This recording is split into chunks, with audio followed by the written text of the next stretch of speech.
Tonight, we are going to talk about the trans experience. And how it relates to your life. Coming up right now.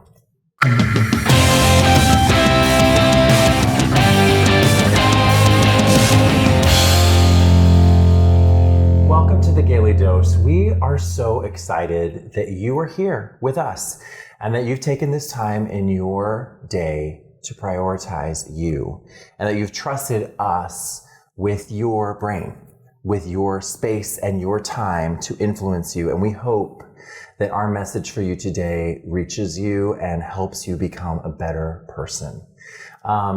We would ask you, as we always do at this time, just take a moment. You have no idea how important it is for you to subscribe, like, share, follow. We just appreciate your support so much, the many of you who have already been such a great base for us. Thank you.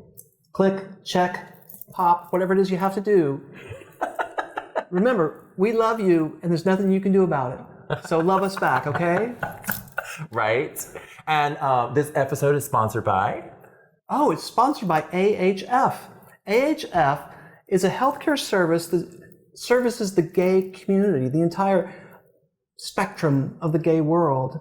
And even if you don't have money to pay, they will make sure that you get taken care of. So if you need to find them, go to ahf.org and they will see that you get taken care of. Yes, and we so appreciate their sponsorship. Now, if you're watching us and not listening, you are seeing that we have a very special guest with us. Diane and I are happy to welcome Miss Toni-Michelle. Hey everybody, I'm so excited to be here with new friends, We are new family. so excited to have you. Absolutely. And I will tell you all, family, that we're very intentional about the people that we bring onto the show and have been, we just really celebrate specific intersections and take some time to think about who's coming on. Toni-Michelle is our first planned Black trans woman. And when you understand the intersection of that, you understand how important it is for us to lift up these voices in the midst of our community. I hear a song coming on. You hear the song? Yeah. There are many songs inside. You don't even know. Shout out to yourself because you're awesome. Yes. So we did have Hope Giselle kind of pop on the show, but Toni-Michelle is someone who has really worked here in the Atlanta community. They're not related. Yes. But they are sisters, if you get me. So Toni-Michelle, will you please give us a little bit of an explanation as to who you are and for our listeners to understand how they can support you? Absolutely. Well, again, my name's Toni-Michelle Williams and I go by Toni-Michelle. My pronouns are she, her, and beautiful. And I am from Atlanta, honey. I'm from the A. I do so many amazing things with so many amazing people, from entertaining, drag performance all across the city of Atlanta, all the way to Norfolk, Virginia, to supporting the babies, queer babies and trans babies in my family and also in the city, and also leading a fierce and fabulous organization called the Solutions Not Punishment Collaborative, aka SNAPCO. We are a Black, trans, and queer-led organization really dedicated to building power and creating more safety and alternatives for all of us to live, to vision, to hope, dream, and be our best and authentic selves. That's like my pride and joy, working with SNAPCO and working with all of the amazing people at SNAPCO, and just being a part of this larger movement. And how can people learn about your organization? Where would they go? Yeah, so you can definitely check SNAPCO out at www.snap4freedom.org and follow us on all of our social media handles. Snap, again, 4freedom. Thank you so much. Yeah, thank you. So we are, this is a really special episode for us. This is number 6. So if you're going through this self-study with us, this is our number 6 value to becoming the happiest, gayest you possible. And it may be, I'm really excited. It was called the Me Inside, and identity. If you think about our community, what makes it unique from other communities is that we both embrace identity and our sexuality as really important things to value, cherish, and lift up, as opposed to the traditions of a lot of religions and thoughts that have looked down on these two variants in humanity. Yeah, there's a lot of that. There is a lot of that. Yeah. And in reality, these are extremely naturally occurring, extremely intentionally occurring by the creative forces that have brought us to this world, and things that we should value and celebrate. And as a community, we believe that these are important for straight and gay peoples to really, truly value. So that's why Absolutely. This is such an exciting episode to me. The physical manifestations that we are, right? If you're a short Jewish woman, as Marcy would say, right? She is not a short Jewish woman. She is a tall Jewish leader. Okay? That's true. So her physical manifestation is not actually who she is. And our trans community is the strongest and most obvious and most dramatic example of that. They cannot deny who they are. And I will tell you right now, I even tread carefully as I ask questions, because for so long, our communities, even the gay and lesbian community, have not given appropriate respect and understanding to this experience. So today, we're going to learn about this together. So I'm a learner. I'm being taught. My first question to both of you is to really share with us a little bit about your process of becoming yourself, and what that was like, as you'd like to share. Yeah, I can kick us off. All right, kick us off. Yeah, so again, being a Black girl from Atlanta, I love music.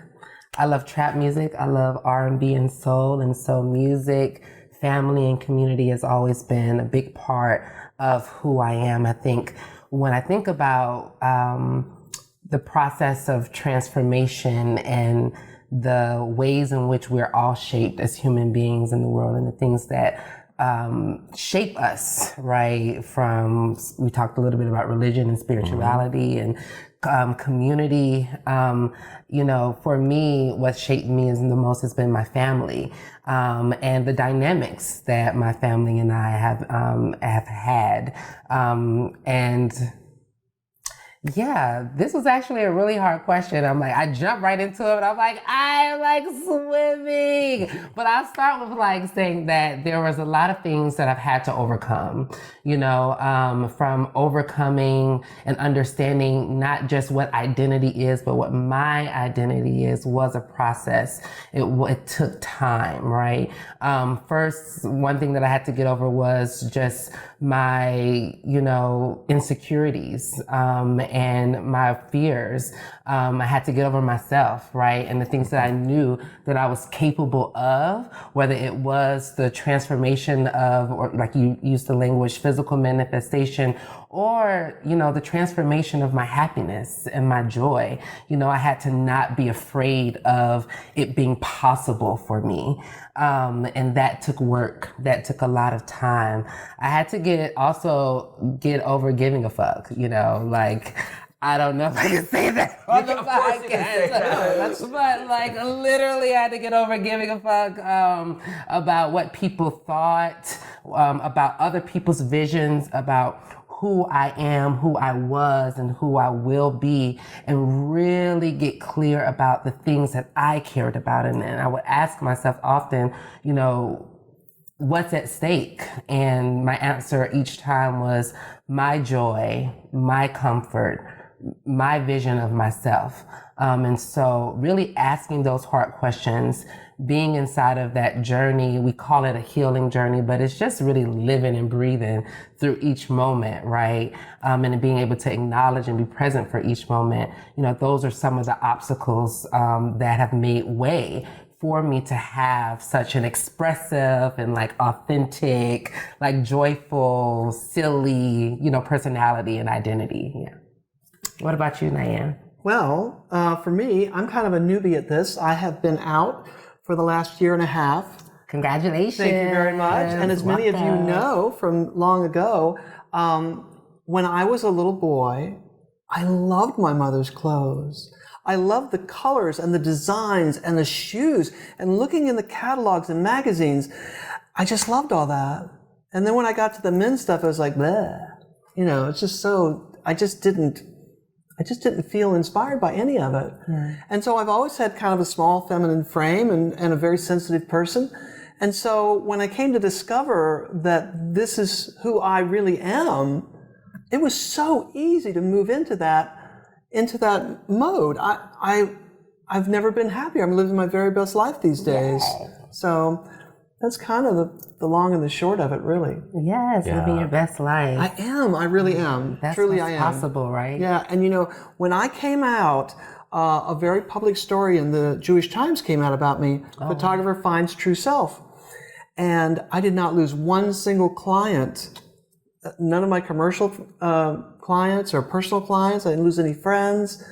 And it just told me that I had the right friends and the right clients. So, we're glad. So life is good. We're glad that you have come into your full understanding. And you know what I think is really interesting, though, is Toni-Michelle kind of referenced this process. And I'm going to propose to you all that I think for all of us, identity is something that you continue to step into. You continue to have the opportunity in life to shape and refine. And I loved how your original characterizations are around family, right? We've talked about that. Like our family is like the first other individuals that help shape and form us. And then we get to overcome or use that to fuel us going forward. I did want to express that even coming out gay, right, and identifying, embracing that is a form of the identity that a trans person goes through. It's not the same shape and form, but it is a different form. It's something that's inside me that I have to express to the rest of the world for you to know it. Yeah. Right. And that's where I really understood that that's such a, when no one can know that I'm attracted to men looking at me.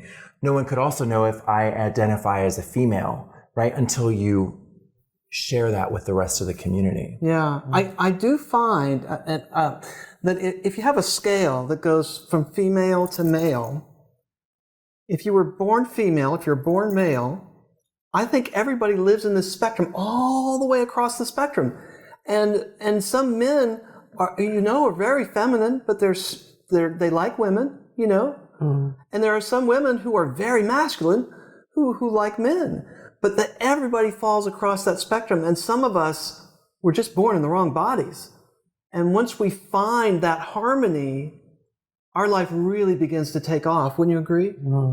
Yeah, I would agree. And also just thinking about this spectrum, or I really see just a galaxy of stars and planets and things, of just how people are just simply placed. I think that we can talk about a spectrum and we could talk about male and female, but when we are considering going beyond the binary and thinking beyond the binary and embracing like this non-binary concept, is really important that we are able to expand, especially when we teach,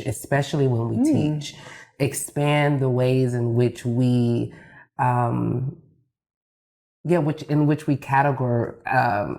we put people in categories, and the ways in which we really describe the process of how people even identify. And I don't know, I feel like I'm getting a little lofty, but I think we have to just really consider, when thinking about the spectrum, we have to consider that it even goes beyond what male and female is, right?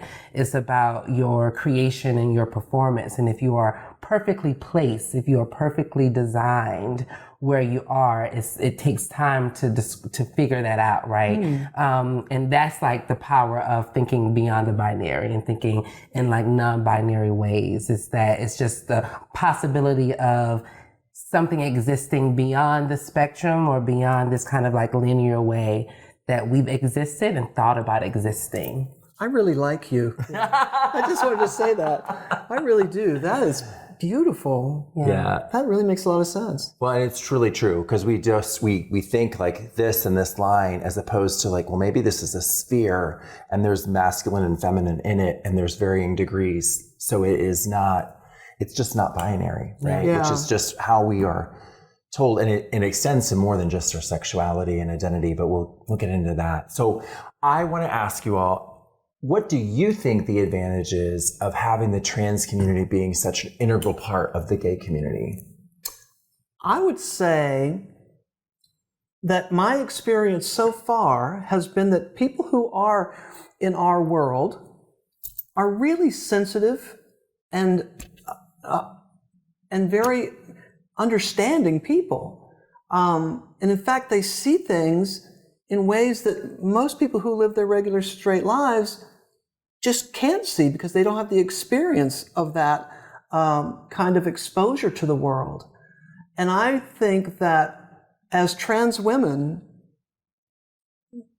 we really need to be treated like the American Indians treat their trans women, as shaman and as leaders and as people of great wisdom, because there are certain things that we bring together that nobody else has experienced. Yeah.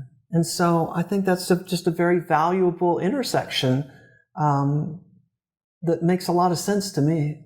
Yeah, absolutely. You hit it on the mark. It's about having experiences that no one else have. I think that particularly trans people and queer people, we all have the magic of love, like igniting love. Whether it's like self-love and how it like permeates through families chosen and given. But, we have to, in order to survive, and, we see a lot of suicide amongst trans and queer youth, and isolation and homelessness. And in order to survive, there is a certain love that we have to acknowledge in a way that cisgender people don't have to acknowledge at an age in order to survive, right? And so I do believe that just queer people in general, not just trans people, but queerness as it is the non-binary, right? Even inside of like Blackness and folks who are of color, there is something that in order to survive, there are things that you have to acknowledge and be aware of at an early age, or you just simply won't. Yeah, you have to choose certain things that are going to make sure that you survive. Yeah. I have to say, there's so much about our community that wouldn't be here without trans lives. And that's one thing that I think the story has become more clear to many. When you think about Stonewall and other activities, these were very, very important people who couldn't deny, they couldn't hide who they were. And so that made them, unfortunately, part of that story, but also fortunately, because I think you're right, we have a view of the world that almost sees how the culture affects the least desired, right? We are often the other in most communities, and regardless of race, the queer community can always be the other. Yeah. And so we see where the community is challenged the most because we've suffered a lot of its worst grievances.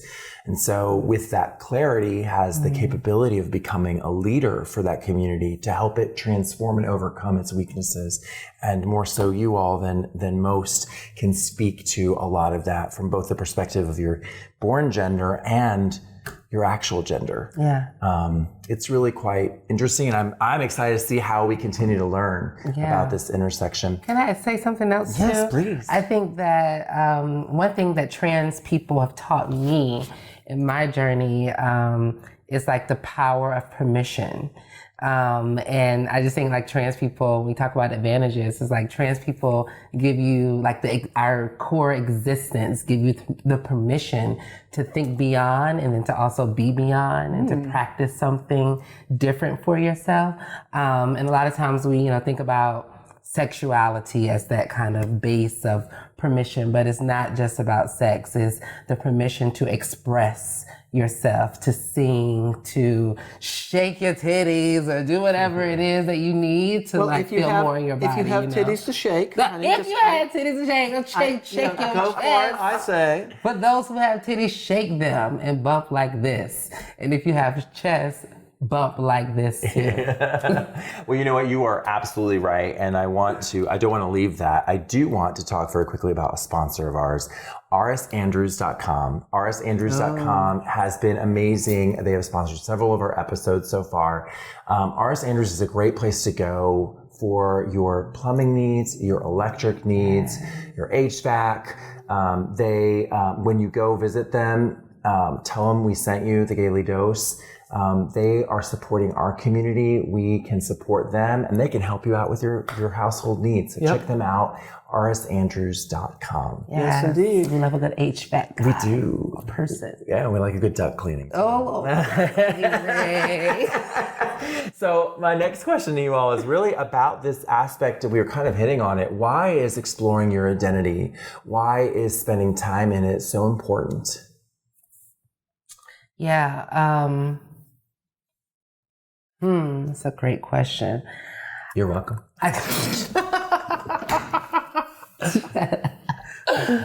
I am struggling with this question because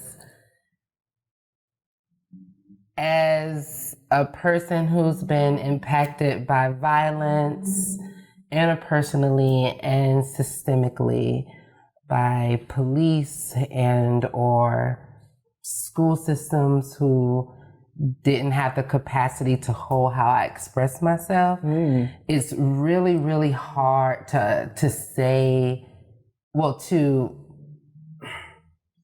to understand the concept of having time to think, because the reality is that, young Black kids, and I remember we talked earlier today about you meeting some youth from the Lost and Found who are struggling with homelessness or who are struggling also with violence. And so it is, how do you have time to be inside of who you are, or to think about or consider? I think about even, single mothers, right, who are out here taking care of and raising their children, and particularly who are young, where is the time to really sit and shape the concept of you, right? We are dealing with capitalism, trauma, all of the things that are keeping us back, right? And so it's really hard to, yes, it's important, but it's really hard to talk about the importance when the reality is, no matter what the importance is, the reality is that our people, trans people, queer people, Black people, women, all women, youth, we don't have time because we are struggling to fight against all of the different systems and people who are trying to, what we say, oppress us, right? But it is really important to have the time to shape who you are. And I know that so many of us aren't awarded that, Yeah, that's fair. It's a privilege. Yeah, it's definitely a privilege. It is a privilege. I see the same thing. I mean, when I started to explore the feminine side of me, I really needed the help of therapy. I really needed that because so many of us do not have the understanding to look inside of ourselves. I mean, we see everything that happens on the outside of us, but what comes from inside, we're rarely aware of. Yeah. And getting to a point where you start to sense who you are and how you want to be takes time and deep thought and good therapy. Never be afraid of that. And being really honest with the people around you. Yeah. Because I have always found that if I share with people that I'm trans, they're like, oh, okay. Because I have no fear of it. It's like, I am who I am, and that's the way it is. And people love that. They're so responsive to that somebody's willing to say, hey, I am me, and that's it, and fuck you if you don't. Oh, I shouldn't have said that. No, well, I've cursed a few times already, so You're good. Join the club. I'm sorry. But I mean, if you can't buy that, then we don't need to be friends, and that's okay. But I find that I have a lot of friends, a whole lot, and it's beautiful. Yeah. Yeah, I love that for you. I think that identity, so first of all, I want to take a moment and say that there is a lot of privilege to being able to spend time in identity. But I will say as well that identity is a way to choose the kind of freedom from the expectations that others have painted for you. Oh, wow. So I'll use Well the said. example of some of my trans baby dolls, some of the girls here in Atlanta. You know, there's so many images given to young trans youth of highly sexualized, or you know, there was the sex worker categorization of the past. And you're given certain images or certain stories, and you think you need to step into those stories. Gay men, hypersexualized. I need to be buff and rough and get lots of dick. Like, these are stories that we're even perpetuating onto our own selves. Those are not your identities. You choose your identity. Yeah. You can spend the time, and I would encourage you, everything about this dialogue is about you choosing your most elevated form. If we all choose our most dignified form and our most authentic, dignified form, then we're able to raise ourselves up. And it's a lifetime. But can I still shake my titties? Yes, you can. Oh, okay. Better. But that's the point. You can shape them because you've chosen, this is my path, right? And you've thought about it. And guess what? The good news is, as you're going through life, there's nothing you can't reconsider. Yeah. Right. You know? Yeah. Which is beautiful. Yeah, I definitely agree, and also want to like lovingly challenge some things, because we're still, you know, we're still thinking about the reality of when we're thinking about privilege, we're still thinking about the reality of people not having space and or clarity, support to choose, right? And so on the subject of sex work, yes, or in hypersexualization, yes, women are over-sexualized and hypersexualized in our culture. And it also gives permission for people to accept and to honor femininity in ways that has not always been, right? I mean, I think about the mother Beyonce, who is the epitome and the embodiment of femininity, love, and beauty, right? And strength. And strength. Power. You know, this new album, she's really giving, you know, and sexuality. Transsexual vibes, and we love it. Yes. Shout out to Renaissance. But and sexuality, right? And so it does give, again, a different permission for all people, no matter what identity, to be able to express themselves. And I think that there is some advantages, right, that we should be talking about.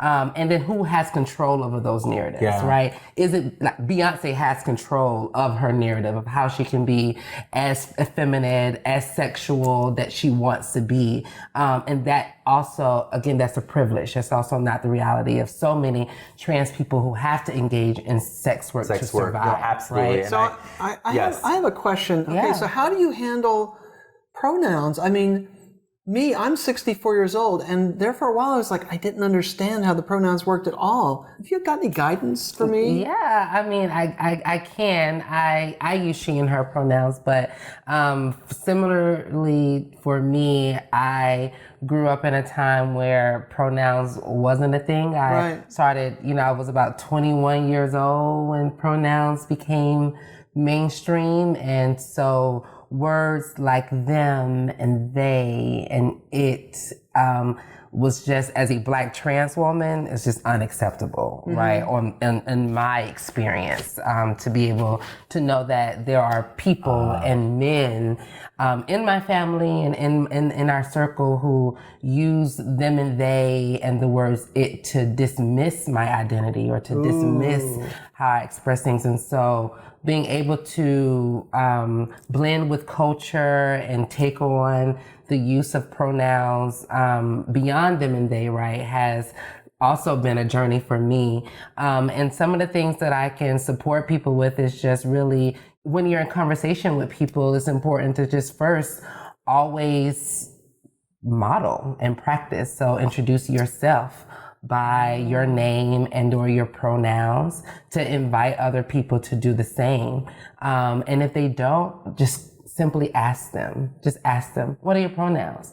And just allow that to be a new practice for you. As long as you're aware, you can hold the space how you want and need to hold the space, and people will be invited to it. I love that. And the reason I love that is there was a time when a gentleman came up to me, this was many years ago, and as he was walking up to me, he said very quietly his name. He just, Bill.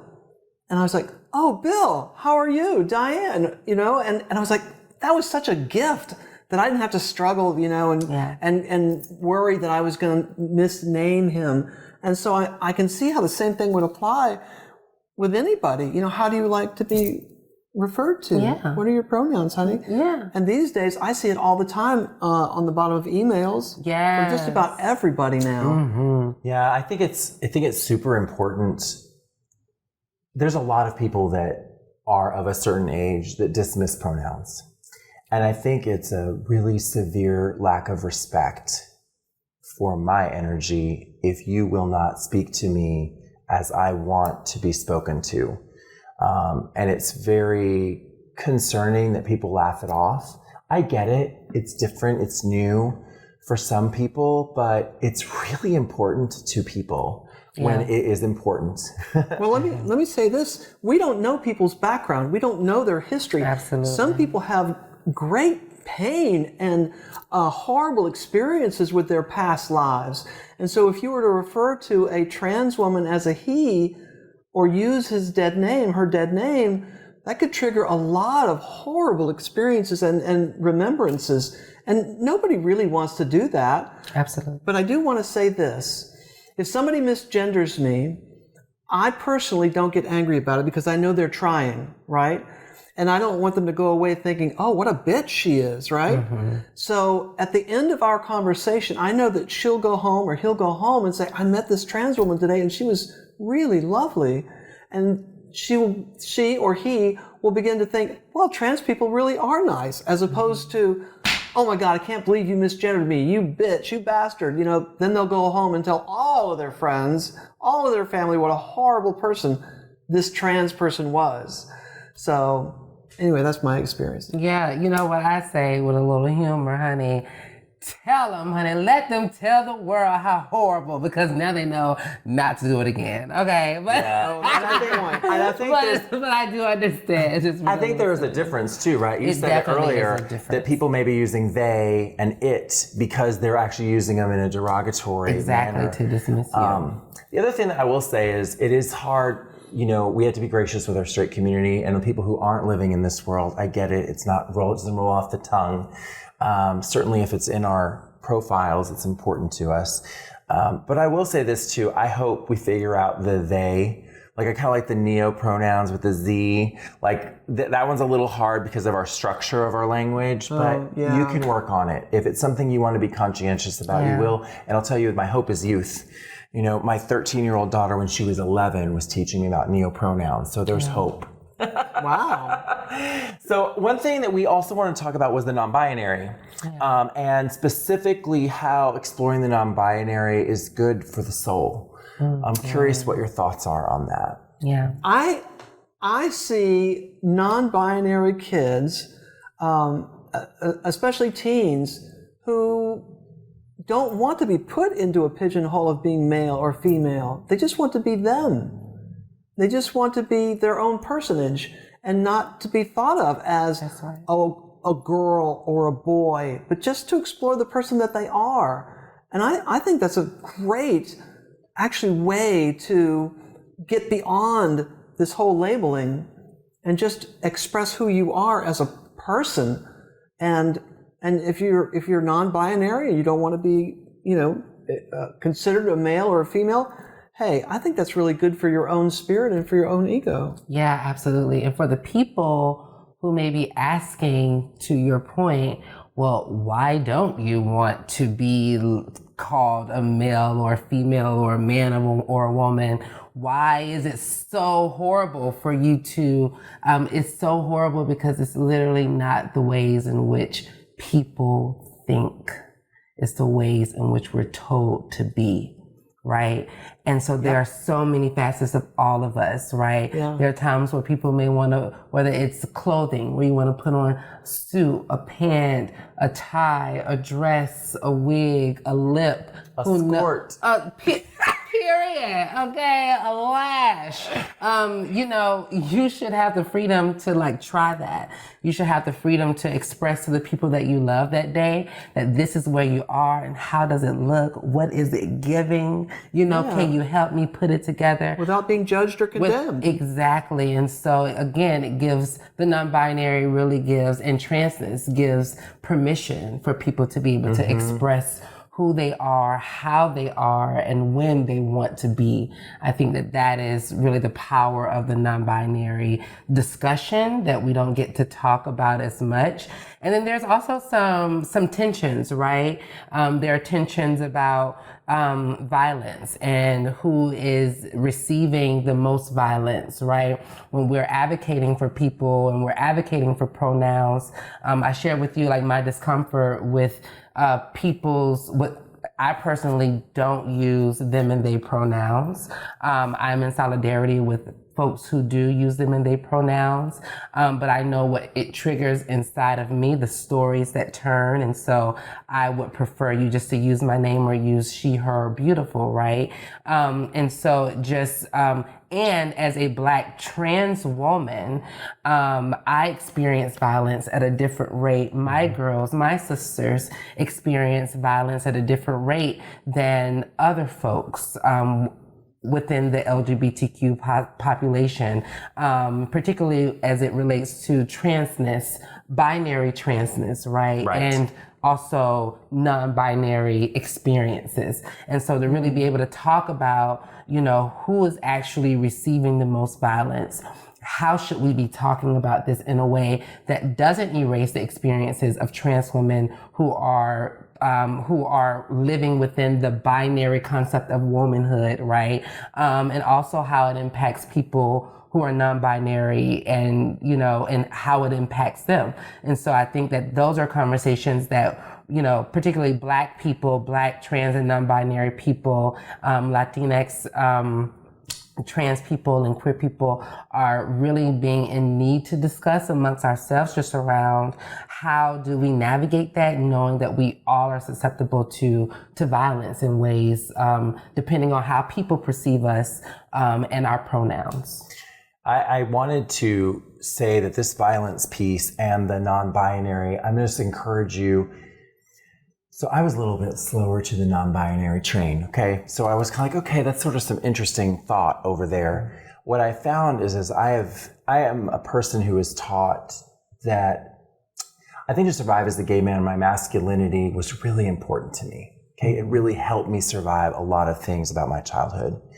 However, as a more mature adult and as I've really embraced non-binary thoughts in some areas of my life, it really starts to you stop categorizing yourself. Yes. And you stop asking yourself, are you this way, Helmut, or this way? You're just Helmut. Yeah. And as a really, truly evolved person, you realize, oh my gosh, I'm so feminine here, and I'm feminine here, and I'm feminine here. And it's magical, and it's wonderful, and it's really highly skilled.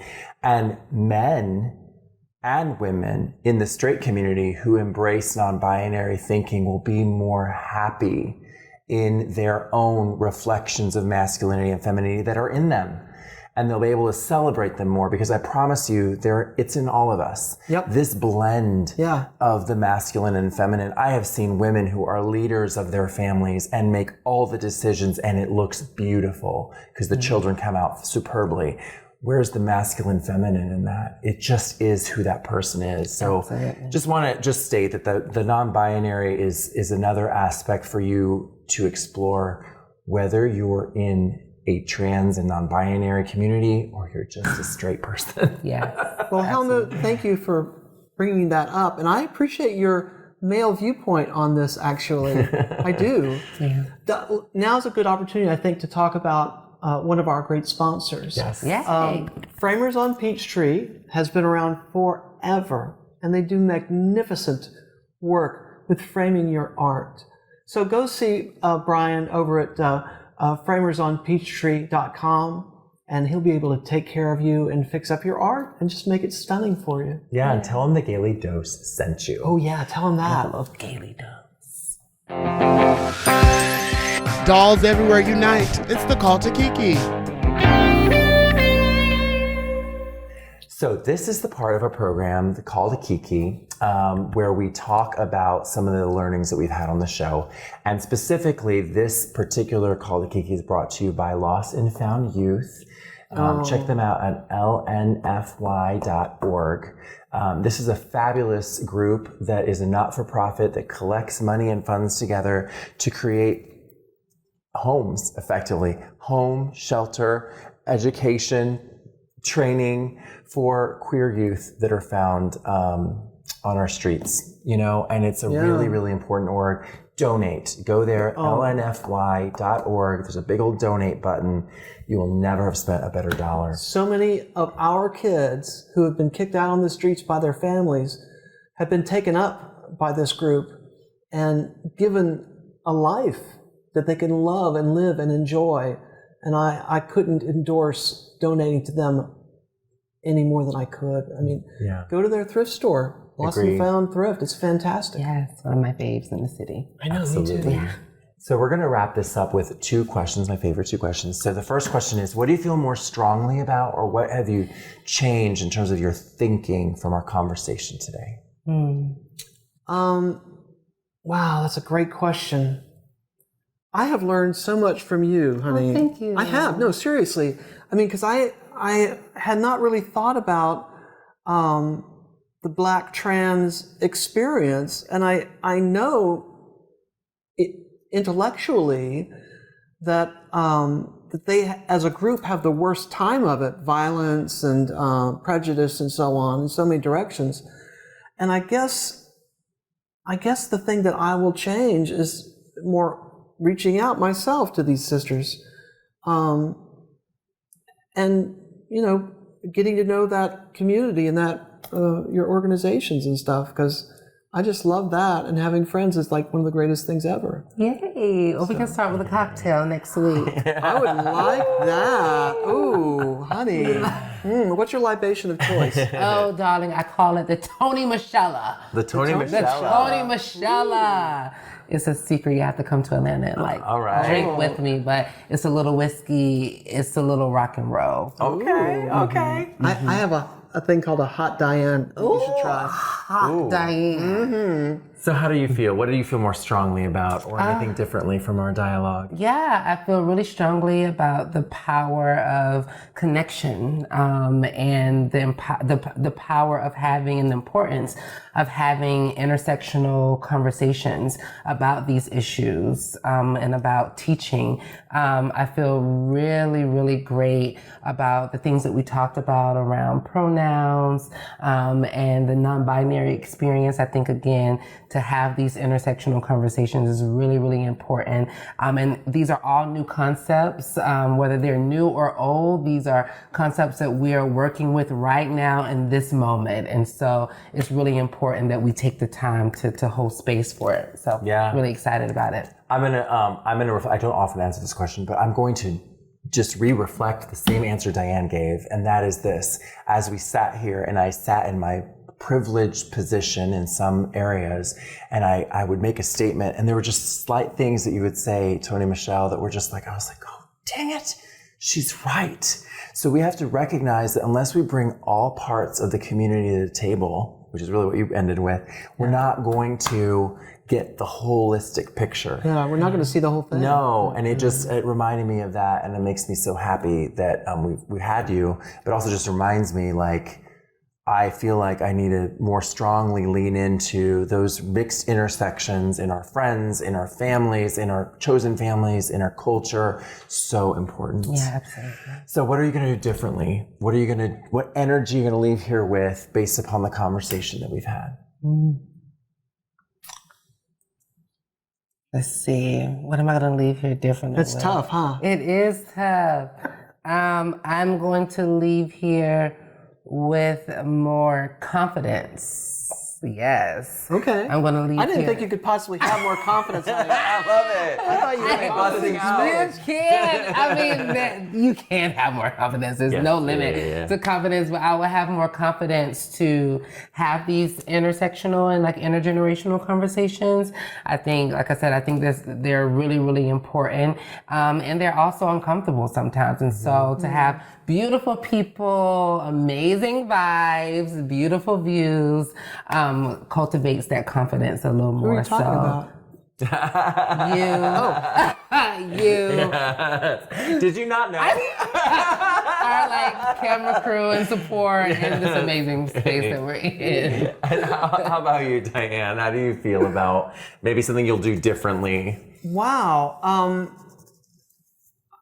tell you what, it just opens me more up to the entire experience and the entire existence of our family of the rainbow spectrum. I mean, really, it does. I know on Facebook, I don't see too many Black trans sisters. Very few. And I don't know why that is. But I know that there are even groups among the trans and the cross-dressing community ostracize those who are different from them or how they think they should be. Mm-hmm. And I think that level of inclusion should, step up, and I'm going to see that I do some more of that. Because, we're all the same inside. We all just want to be loved and cared for and appreciated, and it doesn't matter where we are on the spectrum or where we are in our color of skin. Yeah, that's very well said. I just want to say that I think identity is an area that we have just embarked upon, opening that gate in our society and really exploring it. And I think there's a whole lot more in this path. So I'm excited for the next 50 years to see what we do as a humanity with this beautiful reality. And I want to tell you, we're in a time of discovery. So get excited about identity, get excited about the non-binary, and be willing to tear down walls in your own perception, because you're going to be a happier person. I would go with that. Yeah. I'll be 114 in 50 years, so. I'll be 80. 82. I'll be 96, so okay. But my point being, this is a very important value. It's one that we really do truly believe that you should practice. When you do, you will come to a better understanding of yourself. And in the end, we want you to love yourself more. We want you to turn that love around and love others. And we want you to remember to smile. Thanks so much. Bye. Thank you. Bye. Bye, everybody.